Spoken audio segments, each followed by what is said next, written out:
Midnight Shadows. ये कहानी बच्चों के लिए नहीं है, लेकिन ये कहानी बच्चों के साथ ही शुरू होती है। बच्चों के लिए सैंटा खुशियां लाता है, लेकिन उस रात वो कुछ और ही लेने आया था।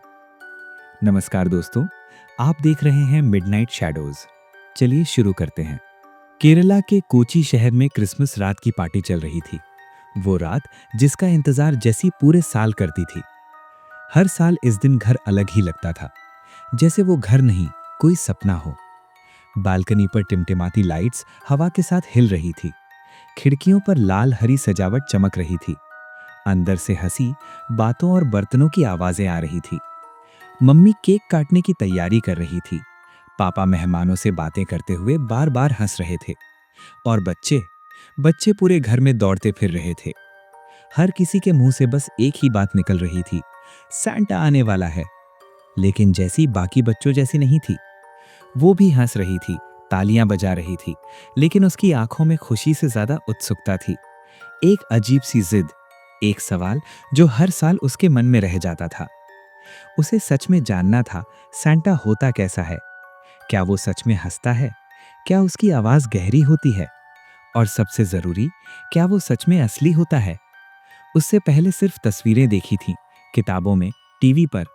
लेकिन इस बार उसे कोई कहानी नहीं चाहिए थी। उसने मन ही मन ठान लिया था, मैं सेंटा को अपनी आंखों से देखूंगी। वो धीरे से अपने छोटे भाई विलियम के पास गई, उसका हाथ पकड़ लिया। तू मेरे साथ जागेगा, उसने फुसफुसा कर कहा। विलियम ने पहले इधर उधर देखा, फिर डरते हुए सिर हिला दिया। उसे अंधेरे से डर लगता था, खासकर तब जब घर की सारी लाइटें बंद हो जाती थीं और सिर्फ बाहर की सजावटी रोशनी दीवारों पर अजीब परछाइयां बनाती थीं। जैसी ने उसकी उंगलियां और कसकर पकड़ ली। आज की रात वो किसी भी कीमत पर सोने वाली नहीं थी। जैसी को नहीं पता था कि जागे रहना उसकी सबसे बड़ी गलती बनने वाला था। रात गहराती गई, म्यूजिक तेज था, हंसी, बातों और प्लेटों की आवाजें आपस में टकरा रही थीं। हर कोई अपने अपने छोटे से पल में व्यस्त था।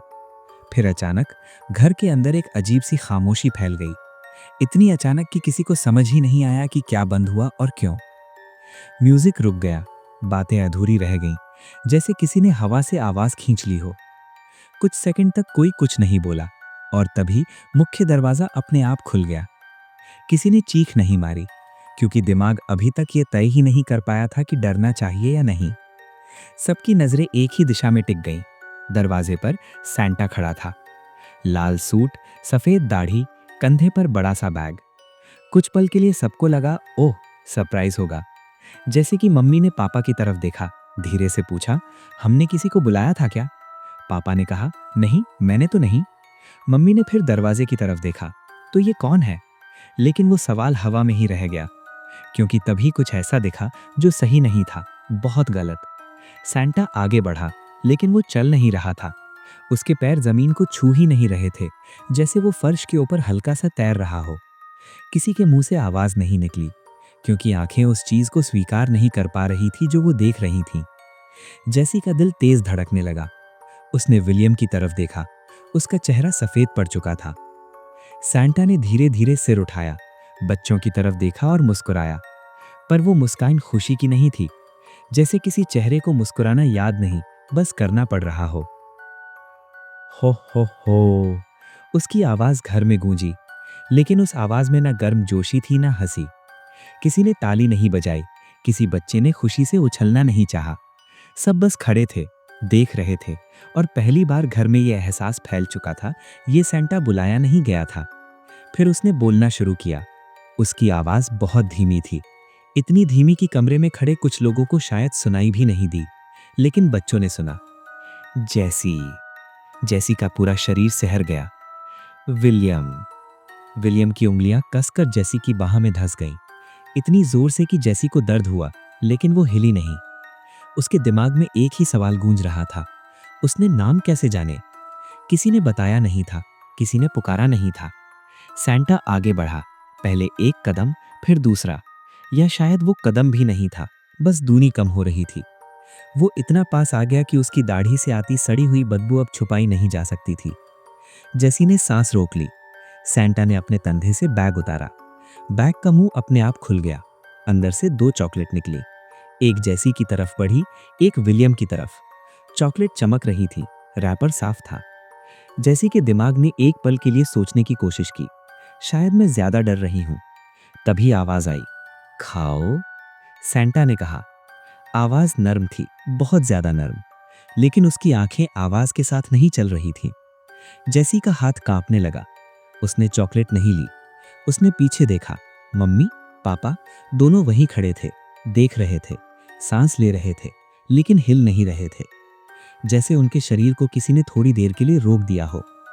और तभी जैसी ने सबसे पहले एक छोटी सी चीज नोटिस की।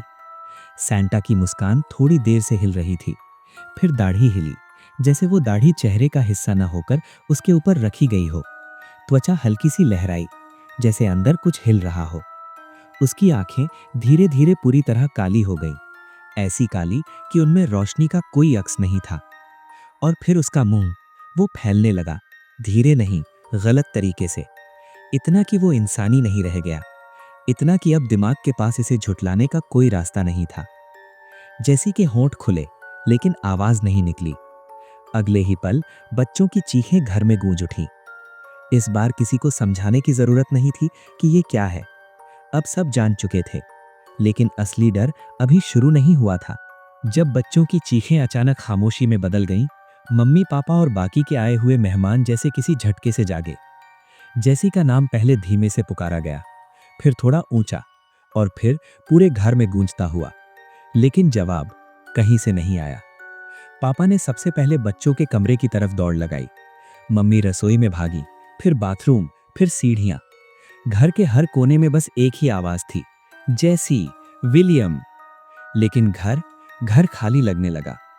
फर्श पर खुली हुई चॉकलेट्स पड़ी थीं। उन्हें देखकर मम्मी के हाथ कांपने लगे।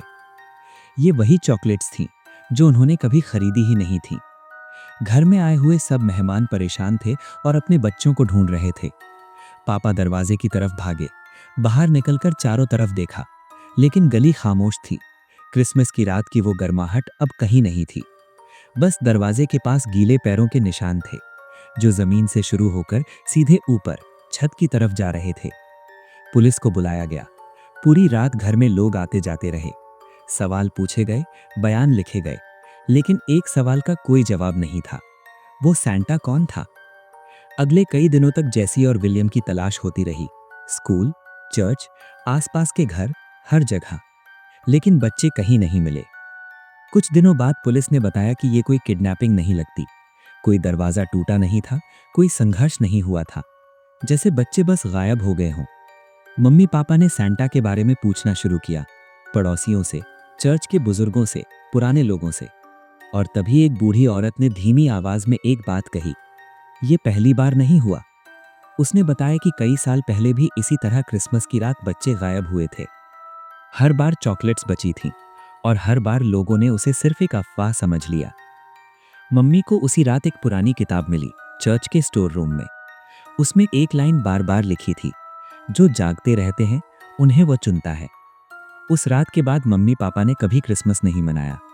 घर में लाइट्स नहीं जली, केक नहीं कटा, और हर साल क्रिसमस की रात वे दरवाजा बंद करके बैठ जाते, क्योंकि अब वे जानते थे वो सैंटा तोहफे नहीं लाता, वो बच्चों को ले जाता है।